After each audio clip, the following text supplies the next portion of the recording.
Ça tourne. Alors, ce soir, c'est un sujet fondamental. Bon, vous allez dire que je dis ça tous les jeudis soirs. C'est quoi le titre? Qui connaît le titre? Trouver sa place, connaître sa place. C'est hyper, hyper, hyper important. Parce que chacun d'entre nous arrive sur Terre avec des capacités, des compétences, des occasions. Il y a un planning, ce qu'on appelle en gros le mazal. Mazal, c'est pas que le couple. C'est toutes les données qui vont vous permettre de vous épanouir et de faire votre mission sur Terre. C'est ce qu'on... D'après le Zohar, ça va même plus loin que ça. C'est l'âme qui choisit. L'âme, elle va choisir exactement ce dont elle a besoin. Et comme je dis souvent, quand vous appelez un plombier, et que le plombier, il ouvre la porte, et que vous voyez un type en blouse blanche avec un stéthoscope et un bistouri, et vous lui dites, vous faites quoi là, monsieur? Je suis le plombier. Il dit, monsieur, mais c'est une grosse canalisation. Il dit, ouais, mais ça fait plus classe. Oui. Ça veut dire que l'âme, elle va choisir les outils dont elle a besoin. Et elle n'en a rien à faire de la classe. Si les outils, ça va être la pauvreté, elle va choisir la pauvreté. Si les outils, ça va être d'avoir les oreilles décollées, elle aura les oreilles décollées. Bon, ça sert à rien, mais quand on a le vent dans le dos, peut-être, je sais pas. Mais juste pour dire que la Neshama, là, des fois, nous, on peut se plaindre. J'aurais voulu être blonde, j'aurais voulu être ceci, j'aurais voulu être... Je parle pas pour moi, hein, je parle pour une brune. Mais chacun, il peut se dire, moi, j'aurais bien voulu autre chose dans la vie. Non, là, déjà, si quelqu'un y pense comme ça, il est déjà pas à sa place. Il est déjà en train de vouloir être autre chose que ce qu'il est, et ça, c'est pas bon. Parce qu'une personne pourra pleinement s'épanouir et faire ce qu'elle a à faire et être heureuse et aller au maximum uniquement si elle est consciente de sa place, de ses compétences, ses capacités et qu'elle ne veut pas être autre chose. Et ça, on le retrouve dans beaucoup de contes, de fables qu'on appelle en général des... Pour la télévision, là, on s'appelle. La télévision. Non, un truc rond comme ça, des paraboles. Des paraboles. Machalim. Le roi Salomon enseignait avec des milliers de machalim. Ça a été repris par les Grecs, ça a été repris dans toutes les civilisations. Les plus connues, ce sont celles de la Fontaine, merci, professeur des écoles, donc la Fontaine, d'accord? Qu'est-ce qu'on a par exemple? On a la fameuse, à votre avis, quelle est la fable de la Fontaine? Tiens, Corbeil le renard, où on voit la place. Pas vraiment. La place de Où est-ce qu'on voit que chacun doit être à sa place et il ne faut pas chercher la grenouille et le bœuf?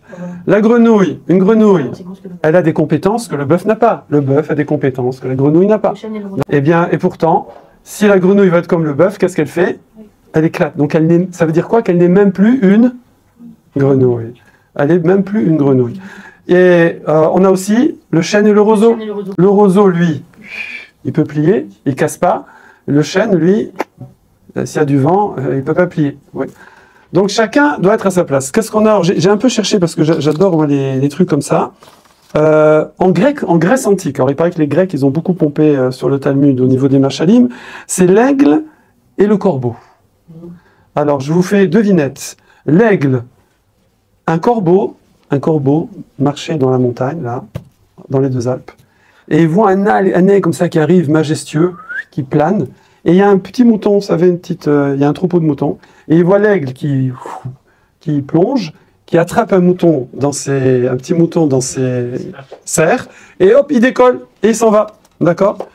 Qu'est-ce qui se passe? Le corbeau a envie de faire la même chose. Qu'est-ce qui va se passer à votre avis? Devinez ou pas? Lui, il fonce, avec le petit corbeau, là, il fonce, tac, il attrape le mouton, il se coince les pattes dedans, il essaye de décoller trop lourd, et le berger il vient, et paf, coup de bâton au corbeau, il n'y a plus de corbeau. Donc le corbeau, il ne peut pas se faire comme l'aile. Le fou en Sibérie, en Sibérie tout le temps, il y a un fou qui racontait l'histoire des pommes de terre. C'est quoi l'histoire des pommes de terre? Il racontait tout le temps la même histoire, que un jour, vous savez ce que c'est les pommes de terre? Là, derrière Sacha, regardez Sacha montrer. Là, il y a 2 plants de pommes de terre. Moi qui les ai plantés, voilà. Si vous voulez prendre le pot, vous arrivez... Ben, tu peux prendre le pot et montrer à tout le monde. Voilà, application pratique. Et vous avez un jardinier ici. Donc, comment ça se passe? Les patates, elles sont au fond. Vous mettez 2 patates dans la terre, tuto. Ça va pousser. Voilà, on va montrer à la caméra. Vous mettez 2 patates dans la terre, ou une. Et là, ensuite, vous allez avoir un gros buisson avec des petites fleurs blanches. Bon, après, ça attire les mouches, faites gaffe. Et ensuite, lorsque le buisson va mourir, si vous voulez, eh bien, au fond, la patate que vous avez mise, elle sera vide, il n'y aura plus qu'une enveloppe, mais il y aura plein de petites patates tout autour. Et c'est comme ça que vous pouvez planter, faire pousser des patates.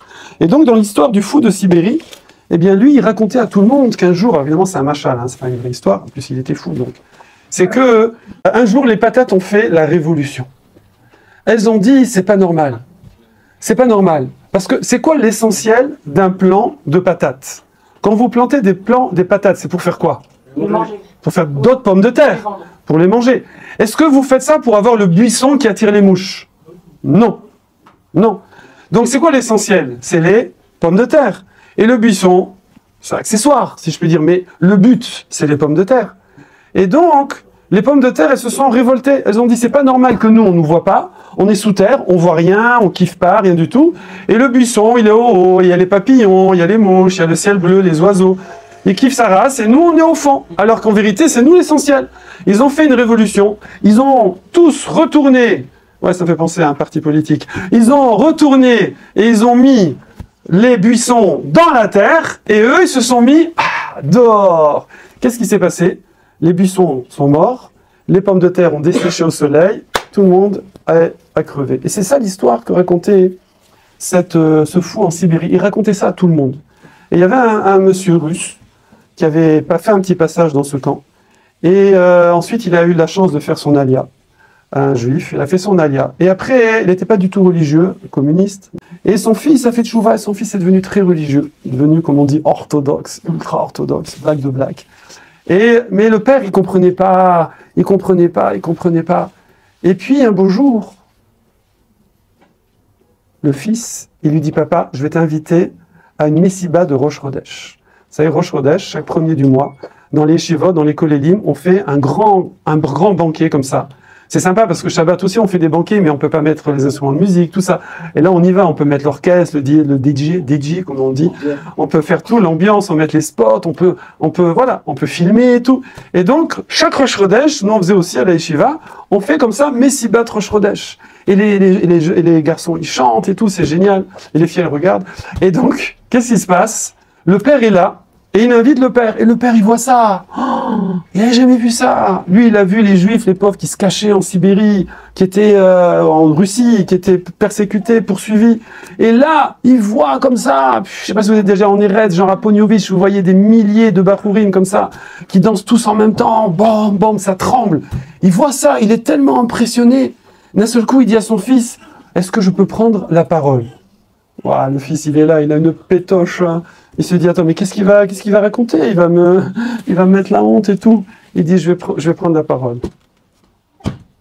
Il dit, vous savez, bon, je vous la fais vite, hein, rapide, il fait tout un speech. Et dans le speech, il dit, je viens de comprendre l'histoire du fou. L'histoire du fou de Sibérie. Parce que j'avais jamais compris cette histoire. Et c'est quoi l'explication? C'est qu'en fait, Hachem a créé le monde pour la Torah. Pour la Torah. Il a construit sur le modèle de la Torah pour appliquer la Torah. Et il a donné à tout le monde au début. Il a été patient, 10 générations, et encore 10 générations, et plus de 2000 ans. À la fin, il y a une famille. Abraham, Israël, Jacob, ses fils ont dit, ok, nous, on prend. Et ils sont devenus le peuple juif, et ils ont accompli la Torah, ils ont étudié, appliqué la Torah. Et donc, c'était ça le but de la création. Alors, il dit, eh bien, c'est la même chose. Si à un moment, les Juifs, qui sont le but, comme les pommes de terre, sont le but quand on plante les pommes de terre, mais nous, pendant des millénaires, on est sous terre. On est persécuté, on est expulsé de pays en pays, on est haï, hein, c'est d'actualité, etc. Alors, à un moment, on a envie de dire, ben non, on veut inverser. Nous, on veut être au soleil, on veut kiffer et tout. On veut plus faire la fonction de pomme de terre, être dans le sol. On veut être comme les buissons. On veut kiffer. On veut changer de place.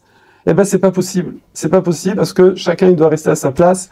Et il a dit, j'ai compris qu'un juif, il doit être à sa place. Et le fils était hyper content parce que son père venait de comprendre quelle est la place d'un Yehudi, quelle est la place d'un juif.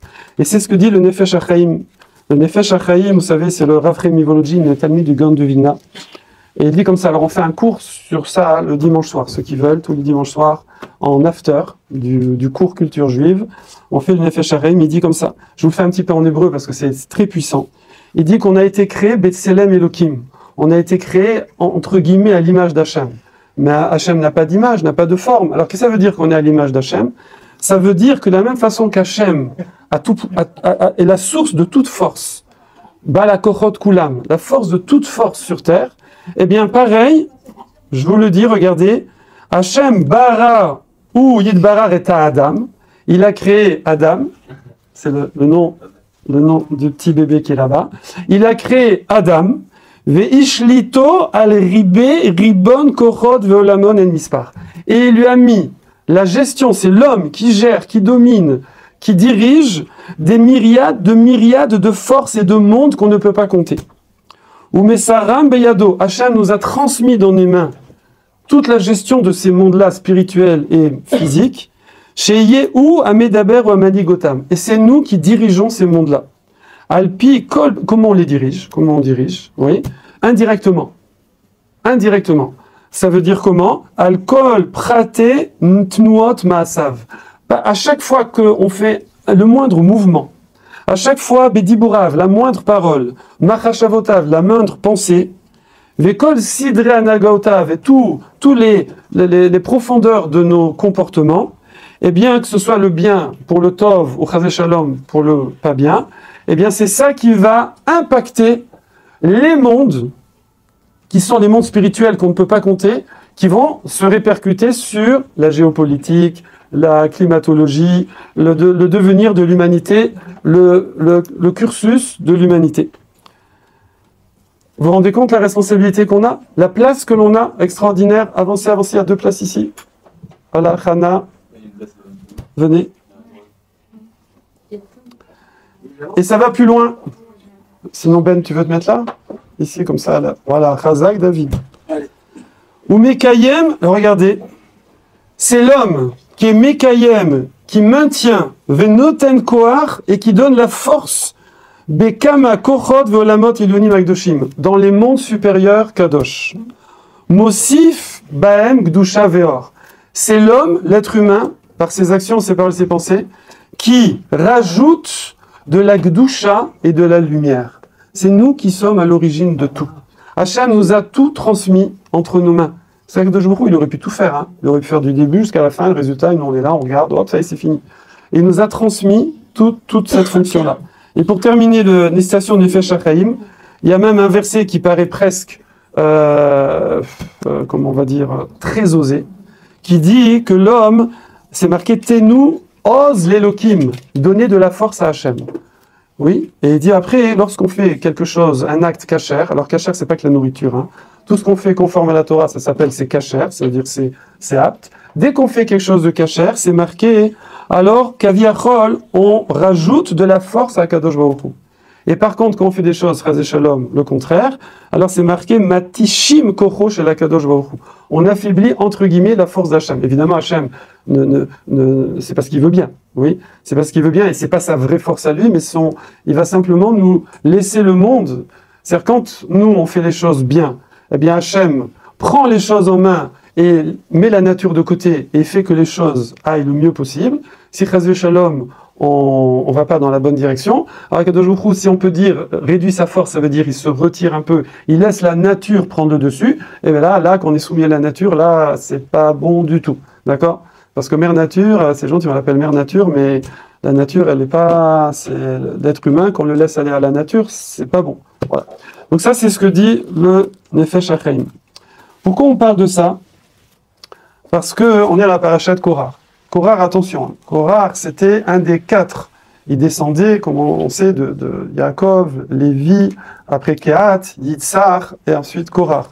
Et Korach, c'était un des 4 tzadikim qui portait le Aaron à Kodesh. Si quelqu'un il touchait le Aaron Kodesh alors qu'il n'était pas apte, qu'il n'avait pas des pensées pures, etc., c'était chlet, c'était tombé net. Donc il fallait que ce soit un très très haut niveau. Mais, et Korach, donc, c'est un niveau qu'on ne peut même pas imaginer. Pourtant, voilà, je ne vais pas trop développer, mais vous savez ce qui s'est passé. Il a été en marloquette, ça veut dire il s'est rebellé, et il a entraîné derrière lui 205 rachés Sanhedriot, ça veut dire des présidents de Sanhedrin, des chefs de famille qu'il y avait dans le clan Israël, des Lévi'im, de la tribu de Réhouven aussi. Il les a fait se rebeller contre Moshe Rabbeinu. Évidemment, il y a beaucoup de niveaux de compréhension de ça. Le niveau le plus élevé, c'est qu'au fond, c'était pour se rapprocher davantage d'Hachem. Oui, il voulait pas de hiérarchie parce que Moshe Rabbeinu était le roi, parce que Aaron HaKohen était le Kohen Gadol. Elisaphan ben Uziel était le Nassi de la famille de Kehat, alors que ça aurait dû être Korah, d'après l'ordre, on va dire, des naissances. Et donc lui refusait. Il y avait les Kohanim, donc les Kohanim sont plus proches d'Akadosh Baruch Hu par rapport au Israël, aux Lévi, et les Lévi par rapport à Israël. Et donc, lui, il s'est rebellé contre cette hiérarchisation, contre cette différenciation. Le fait qu'il y en a qui soient comme ci, comme ça, avec des fonctions différentes, des places différentes. Et il a voulu dire Kulam Kedoshim. On a tous entendu Hachem Har Sinaï, on a tous la proximité avec Hachem. Il n'y a pas qu'il y ait des Kohanim, des pas Kohanim. Au fond, nos sages nous disent que ce qu'il aurait voulu, c'est être à la place de Moshe Rabbeinu ou de Aaron HaKohen, mais c'est comme ça que ça s'est exprimé, parce que quelqu'un, il va pas même s'avouer qu'en vérité, il est en train de simplement d'être jaloux, il va toujours transformer ça en une lutte idéologique, hein, comme ça ressemble à des choses actuelles aussi, genre on vient défendre la veuve et l'opprimé, mais c'est pas du tout pour prendre des positions, hein, on n'est pas là, non, on n'est pas là pour nos ambitions personnelles, évidemment, on vient pour défendre le racisme, contre le racisme, sauf les juifs, ça par contre, mais après, il y a beaucoup d'autres peuples qui sont martyrisés, mais on peut pas tous les défendre, alors on a choisi celui-là, les autres, c'est pas grave, voilà. Mais évidemment, on ne vient pas là pour notre position à nous. Bon, les Havdil, évidemment, Korah, on va pas le mélanger avec ce qui se passe maintenant, mais c'est un peu la même idée. Korah va transformer ça en une lutte pour le peuple, pour les gens, alors qu'en vérité, à la base, c'est un problème qu'il a dans sa négiout, dans son parti pris. Alors maintenant, on pourrait quand même se poser la question, sincèrement, peut-être qu'il a raison. Peut-être qu'il a raison. On voit par exemple que il y a eu beaucoup de mouvements comme ça, qui ont peut-être même apporté la fin de certains abus. Il y a eu, voilà, la Révolution française, il y a eu mai 68, il y a eu la gauche. Les Juifs ont beaucoup été de gauche avant. Maintenant, je sais pas pourquoi. Bon, mais et il y a eu beaucoup d'avantages sociaux, économiques qui ont été acquis. Donc, il y a beaucoup de gens qui profitaient de leur position pour assujettir les autres. Et puis voilà. Donc, le communisme aussi. Donc il y avait le tsar avant, il y avait tout un système de noblesse aussi en France. Et puis il y a des gens qui sont venus. Après, ce qui s'est souvent passé, c'est qu'on a remplacé un dirigeant par un autre dirigeant. Donc soit c'était le dirigeant comme le tsar du sang ou la noblesse française. Après, ça a été le dirigeant par l'économie. Après, c'est le dirigeant par la bureaucratie en Europe de l'Est. Bon, c'est vrai que voilà, ça tourne. Mais on pourrait se poser la question. La question, c'est comme ça. Est-ce que c'est pas bien, finalement, d'avoir des dirigeants qui vont être une toute petite minorité et qui vont décider pour tout le monde? Ce serait quoi l'argument? C'est qu'ils sont plus éduqués, ils connaissent les choses. C'est vrai, nous, on connaît pas tous l'économie, la géopolitique, on n'a pas fait Sciences Po, on n'a pas fait trucs et tout. Donc bon, on est obligé de faire confiance à des dirigeants. Oui. Alors, la démocratie où tout le monde vote et va diriger, on va peut-être se retrouver à ras des pâquerettes. On va peut-être aller... oui. La Gemara, elle dit pire que ça. Elle dit qu'à un moment du Mashiach, même les dirigeants, en vérité, ils ne seront plus dirigeants. Ils feront comme le petit chien qui court devant la charrette, quand on croit, quand on regarde de loin, que c'est le chien qui connaît la route et que la charrette suit le chien.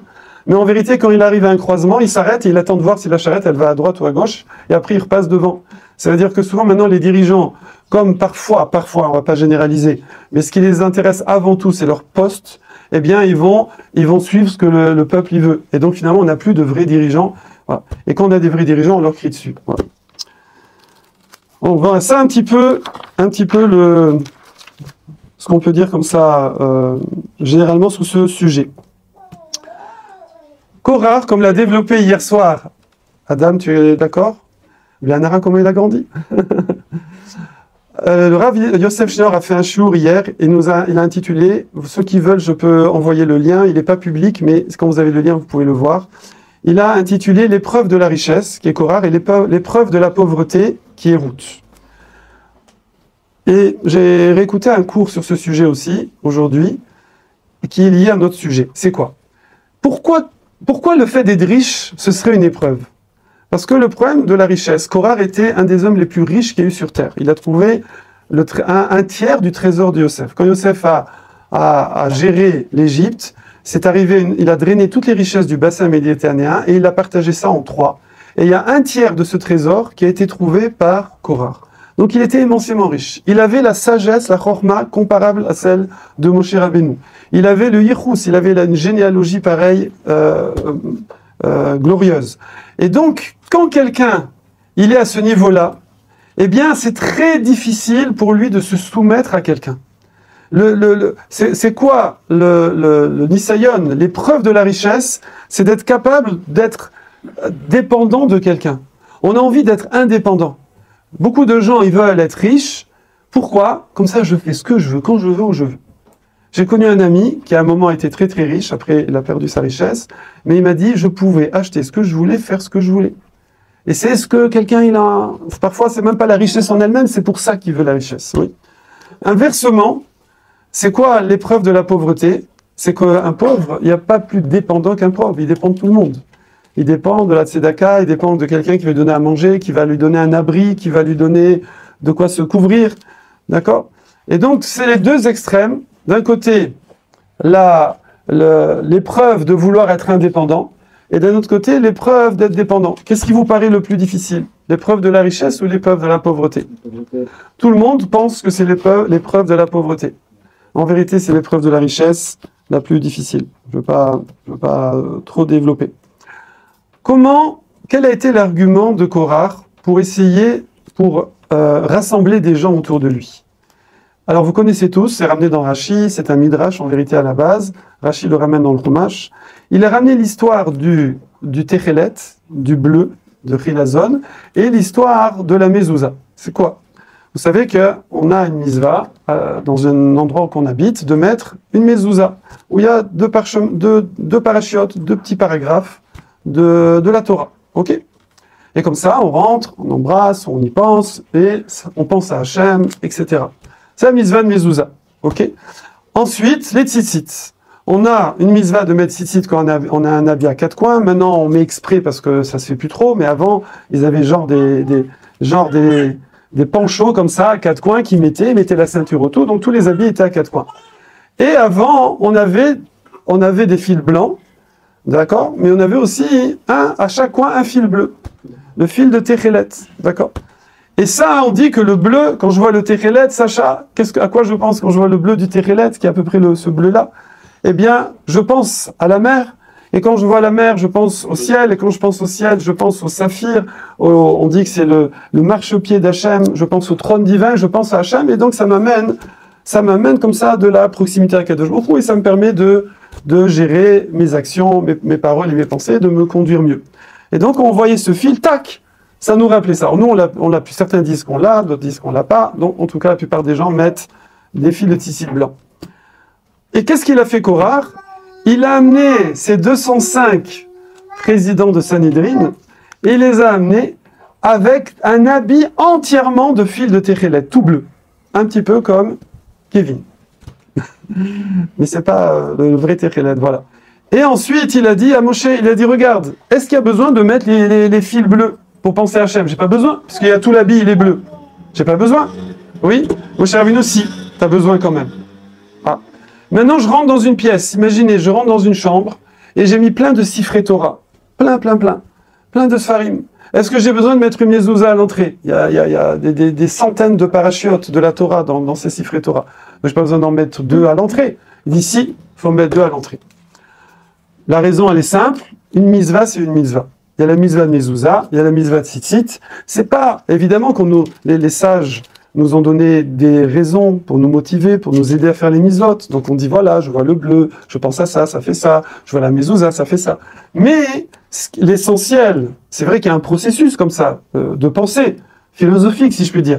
Mais l'essentiel de l'acte et de l'impact que ça va avoir, comme on a dit au tout début dans les Shachaim, pas seulement sur nous, mais sur tous les mondes spirituels et donc sur la planète, c'est le fait d'écouter Hachem. C'est d'obéir à Hachem. Or, Hachem a dit de mettre une mezouza. Il n'a pas dit que quand il y a des sifrei Torah, on n'en met pas, quand il y en a une, on en met. Il a dit à toutes les pièces, on met une mezouza. Il a dit à tous les habits à 4 coins, on met les tzitzit, qu'ils soient bleus, qu'ils soient verts, qu'ils soient jaunes. Donc, on fait la mitzvah d'Hachem, c'est tout. Oui. Maintenant, qu'est-ce qu'au fond, Korah, il voulait montrer? Il voulait dire l'idée qu'on a dit juste avant. Il voulait remettre en question la place de Moshe et de Aaron. Oui.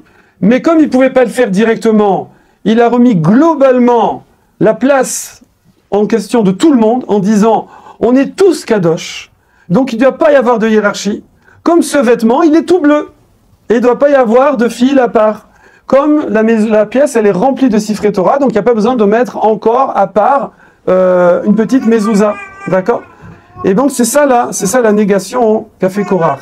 C'est pas juste sur le technique de l'habit bleu ou de la pièce de mezouza, c'est de ne pas vouloir reconnaître qu'il y ait des différences. Que sur Terre, il y ait des places, qu'il y ait des fonctions différentes. De nos jours, par exemple, on veut nier la place de l'homme ou de la femme. La place de la femme dans la Torah, c'est pas le sujet, mais depuis longtemps, elle a une place, la place qu'elle doit avoir, et c'est dans les autres sociétés où ça a été nié pendant longtemps.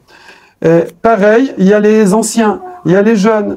Pareil, il y aura des gens qui auront des capacités intellectuelles ou manuelles ou d'organisation ou autre chose. Chacun, on a des capacités différentes et chacun doit réaliser ce qu'il a à faire avec ses capacités à lui. On ne lui demande pas de faire un autre travail que ça.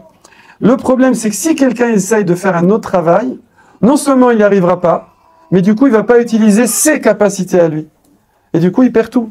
Korach, qui avait ses capacités d'intelligence, comme Moshe Rabbeinu, de richesse plus que tout le monde, oui, et d'héritage, on va dire, familial, eh bien, il a rien utilisé tout ça. Il a été avalé dans le sol, il a perdu toute sa place, oui. Quand quelqu'un essaye de faire autre chose que ce qu'il est, d'être autre chose que ce qu'il doit faire, autre chose que ce qu'il doit faire, eh bien, il n'arrive même pas à faire ce qu'il aurait dû faire. Et évidemment, il ne va pas arriver à faire la fonction de l'autre. Autre leçon qu'on peut tirer, c'est pourquoi Korach, il a pris ces deux mitzvot-là? Le coup de la mezouza et des tzitzit. Oui, il y a beaucoup de mitzvot où on aurait pu peut-être trouver le même système. D'enlever la hiérarchisation, d'enlever les différences, oui. Alors, si vous réfléchissez, en vérité, le statut d'une personne, il y a le statut statique, vous allez comprendre, et il y a le statut dynamique. Le statut statique d'une personne, c'est où il habite. C'est sa maison, son quartier. C'est pas la même chose. Quand on me demande où j'habite, par exemple, je dis à République. En réalité, je suis à Belleville, mais c'est entre les deux, vous voyez. Mais bon, République, ça fait tout. Ah ouais, République, ah ouais. Mais si je dis rue de Belleville, bon, enfin, c'est pas rue de Belleville, c'est juste en dessous. Je suis à mi-chemin. Mais voilà, quand je veux faire classe, je veux faire ça. Si c'est le percepteur des impôts, je dis à Belleville. Voilà. Donc, c'est l'endroit où on habite. La maison, tout de suite. Pourquoi les gens veulent avoir une grande maison, une belle maison? Vous êtes déjà rentré dans des maisons épatantes comme ça, des appartements de ouf. À un moment, je donnais des cours particuliers dans des familles, Blianara Khamsalik, autour du parc Monceau. Là, vous rentrez là-bas. À un moment, je donnais, bon, je vais pas trop citer de trucs, ça va être en ligne, mais il y avait un couple d'un certain âge, Blianara. Alors, je leur donnais 2 cours par semaine d'Ivrit, c'est des gens d'un certain âge. Ils avaient une pièce comme ça, un salon comme ça avec des tableaux, des décors, un salon comme ça. On faisait des polycopiés, des trucs et tout. Ils me disaient, vous pouvez tout laisser là, tous les livres, parce que cette pièce, elle est réservée pour le cours d'Ivrit. Il y avait 2 cours par semaine, c'était réservé. Et il y avait d'autres pièces, je visitais, c'était sympathique, voilà. Donc, là, quand vous rentrez, tout de suite, ça impressionne. Tout de suite, la maison, ça impressionne, oui. Mais le problème, c'est quand je suis à un endroit. Mais si je suis en voyage, c'est fini. Alors après, je peux vous montrer des photos, oui. Où il y en a, par exemple, bon, maintenant il y a aussi la voiture, mais bon, c'est un peu, c'est entre les deux. Oui. Donc ils se baladent avec leur clé de Ferrari, qui posent délicatement sur la table, devant, voilà.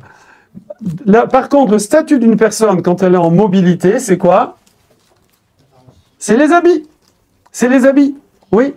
Comment quelqu'un il va essayer de vivre au-dessus de ses moyens, d'essayer de se démarquer? Soit il va essayer d'avoir un super appartement, et la déco et le machin, d'accord? Soit il va essayer d'avoir des super habits. Bon, maintenant il y a la voiture, on a dit, ou le dernier iPhone, je sais pas quoi. Mais on va dire que c'est ces deux choses-là. Et c'est pour ça que Korach, il a pris ces 2 exemples, ces 2 mitzvot. La mitzvah de la mezouza sur la maison, et la mitzvah du techelet sur les habits. Et ce qui est marrant, si je puis dire, c'est que quand le Zohar veut nous faire comprendre c'est quoi le Olam Haba, c'est quoi le monde à venir, et c'est quoi la répercussion? On a dit au début que la répercussion de nos actes, paroles et pensées, elle est stratosphérique, oui, ça dépasse notre petite vie, ça dépasse même notre génération, ça a des répercussions sur les générations à venir. Eh bien, on a dit ça. Mais pour comprendre la répercussion de nos actes, nos paroles, nos pensées, au moins par rapport à nous, le Zohar nous dit que, il nous donne deux images. Il nous dit, quand tu vas arriver au Olam Haba, tu vas avoir un palais, une maison, un domaine, oui. Eh bien, sache que tous les éléments de ce domaine, les robinets, les briques, les tentures, les décorations, ce sera toutes les mitzvot que tu as fait. À chaque fois que tu fais une mitzvah, tu fabriques ton palais pour l'éternité. Ça, c'est une image du Zohar. Évidemment, c'est une image. Oui, c'est une image parce que c'est ce que l'homme il va comprendre. Son kavod, son honneur, son statut, c'est sa maison. Donc quand tu lui dis ça, il dit ouah, il faut que je bosse là. Là les mitzvot, on y va, là on y va à fond. Je lâche rien parce que j'ai envie. En plus c'est pour l'éternité. Donc genre là c'est pas, c'est fini. Une fois que tu es là-bas, c'est fini. Tu peux plus rien faire. Donc les gens ils vont mettre le paquet et ça la personne elle comprend. Autre image que donne le Zohar, c'est qu'à chaque fois que tu fais une mitzvah, alors tu fais une maille de tes habits, qui seront tes habits avec lesquels, et là tu peux pas changer, hein, c'est les habits que tu vas porter tout le temps. Et quand les gens, dans le Olam Haba, c'est une image, ils se croiseraient, ils verraient en fait sur chaque personne son niveau, tout ce qu'il a fait pendant sa vie. Vous imaginez un peu l'angoisse? C'est-à-dire imaginer qu'on se balade avec notre CV sur nous. Quelqu'un il arrive, ouais, à la fin, à la 120 ans, il arrive là-haut, et ses habits correspondent exactement à ce qu'il a fait sur Terre pendant 120 ans. Et on peut rien faire là, on peut pas déguiser, il met un parka par-dessus pour cacher, parce qu'on dit que quand il fait des mitzvot, ça fait des mailles, et quand il fait des bêtises, ça fait des trous, d'accord? Donc il y a des gens qui vont être très aérés, et il y a des gens qui vont avoir des beaux habits. Et pareil la maison, il y a des gens qui vont avoir une belle maison avec des robinets comme ça en or et des trucs, et moi j'ai un truc avec les robinets en or, hein, vous avez compris, avec du marbre et tout, et puis il y a un autre où il y a des trous partout, il y a les planches s'écroulent, etc. Ouais. D'ailleurs, pour revenir là-dessus, j'avais entendu ça, j'ai oublié le nom. Il y avait une juive qui était arrivée, vous savez, d'Europe de l'Est avant la guerre. Les gens qui se sont sauvés, beaucoup de gens se sont sauvés d'Europe de l'Est. Et donc, elle avait émigré aux États-Unis. Elle était évidemment pauvre et tout. Et normalement, quelqu'un qui est pauvre, il va habiter dans les quartiers de pauvres, oui. Mais elle a dit non, moi je vais habiter dans les quartiers de riches. Genre Paris, c'est où? Saint-Mandé, 16e. Alors, il dit, pourquoi? Il dit parce que si j'habite dans les quartiers de riches, mes enfants seront riches. Ils seront, ouais, hein, je vois un petit mou comme ça, non, ça marche pas. Et donc elle a pris une petite chambre de bonne, oui, et elle faisait des ménages pour payer sa chambre de bonne, mais elle a dit, moi je vais habiter dans les quartiers de riches, donc mes enfants vont fréquenter des riches, donc ils vont être ambitieux, donc ils vont avoir des contacts, et ils seront, et effectivement, j'ai oublié les noms, mais il y a un de ses fils est devenu un très grand violoniste, un autre, je sais plus quoi, et elle a réussi son pari, si on peut dire. Ah, très bonne question. Est-ce qu'on peut boucher les trous? Ou rajouter les robinets en or? Ou je remplissais les poutres qui s'écroulent avec des colonnes en marbre si on fait tchouva? Alors, si on fait tchouva par crainte, ça va arranger un petit peu.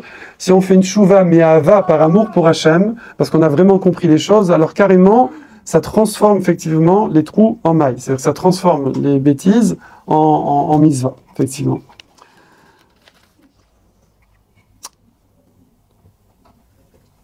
Quand une personne...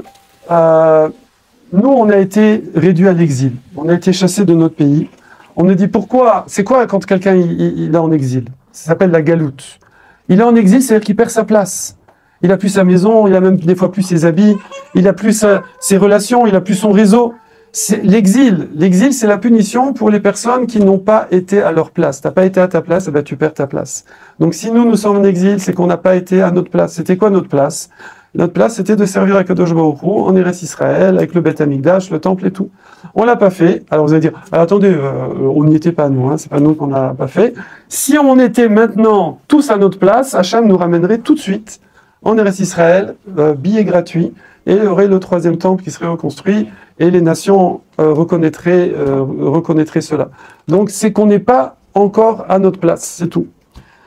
Maintenant, de façon générale, dans la vie de tous les jours, une personne, si chacun d'entre nous, il accepte comme il est. Alors attention, ça n'empêche pas d'être ambitieux. Ça n'empêche pas de vouloir évoluer, au contraire. Parce que quand je sais que je suis à ma place et que je me fixe des objectifs qui me correspondent, alors là, je vais évoluer et là, je vais avoir une ambition constructive et qui va amener à quelque chose de plus. Il faudra aussi avoir la patience souvent. Des fois, on n'a pas la patience, on veut tout de suite, tout de suite, tout de suite. Oui. Ça, on le ramène, c'est aussi une très belle fable qui est ramenée, c'est la fable des grenouilles dans le puits. Il y avait des grenouilles qui vivaient dans un puits. Elles sont nées dedans, elles ont vécu dedans. Donc elles croyaient que le monde se limitait au puits et à un rond bleu en haut. Oui. Jusqu'à ce qu'un jour, il y a une grenouille maligne. Elle s'est mise dans le seau, vous savez, et quand le bonhomme il a monté le seau pour prendre de l'eau, elle est sortie, elle a vu le monde immense, etc. Là, elle a vu que le monde était beaucoup plus vaste. Donc, il faut garder aussi des projets, il faut garder attention. C'est pas de l'immobilisme, c'est pas être comme ça de tension et se dire voilà, ça marche pas. Moi c'est voilà, je fais. Connaissez l'histoire de cet homme-là qui était en naufrage là dans le bateau, il était en naufrage en mer, oui. Et puis donc il prie Hachem, sauve-moi, oui. Et à un moment il prie, il y a un avion qui arrive. Alors, ça le gêne parce que ça fait du bruit. Alors, il fait comme ça, je peux pas me concentrer, pousse-toi. Après, un bateau qui arrive, je la fais vite. Alors, il fait poussez-vous. Et à la fin, il dit Hachem, pourquoi tu me sauves pas? Il dit mais je t'ai envoyé l'avion, je t'ai envoyé le bateau. C'est toi à chaque fois. Donc, bien sûr que dans la vie, une personne, elle a des évolutions illimitées.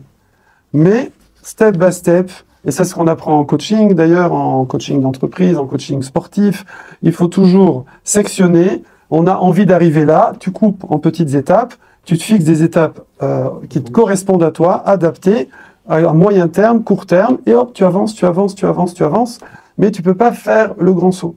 Korah, certains disent qu'il aurait dû être Lévi Agadol. S'il avait eu la patience, il avait son poste. Oui, il avait ce poste-là. Et également, ce qui a induit en erreur Korah, c'est qu'il a vu que dans ses descendants, il allait avoir Shmuel le prophète, qui est comparé à Moshe et Aaron réunis en même temps. Ça veut dire well balance, oui. Donc il s'est dit, attends, donc... Mais ça, c'était le résultat d'un travail et d'une patience qu'en vérité, lui n'a pas fait. C'est ses enfants qui ont fait tchouva qui l'ont fait. Voilà, j'espère que je voulais partager avec vous. J'espère que ça nous motive à chacun être raisonnable et enlever les jalousies, enlever les comparaisons, enlever toutes ces choses, ces frustrations, et se dire, voilà, à Kadosh Baruch Hu, il n'y a pas d'erreur. C'est marqué, ce que chacun il doit recevoir, Hachem, il lui prépare, il lui présente devant lui, en faisant le travail, on a dit, hein, chacun, et personne ne peut lui prendre quoi que ce soit. Il n'y a pas d'erreur, il n'y a pas d'erreur de distribution. Ça existe à la poste, mais ça n'existe pas chez Kadosh Baruch Hu. Donc, au temps T, j'ai exactement ce qu'il me faut pour passer au temps T+1 et pour continuer à évoluer. Et voilà ce que je vais partager avec vous. Razak. Alors, c'est gentil d'applaudir.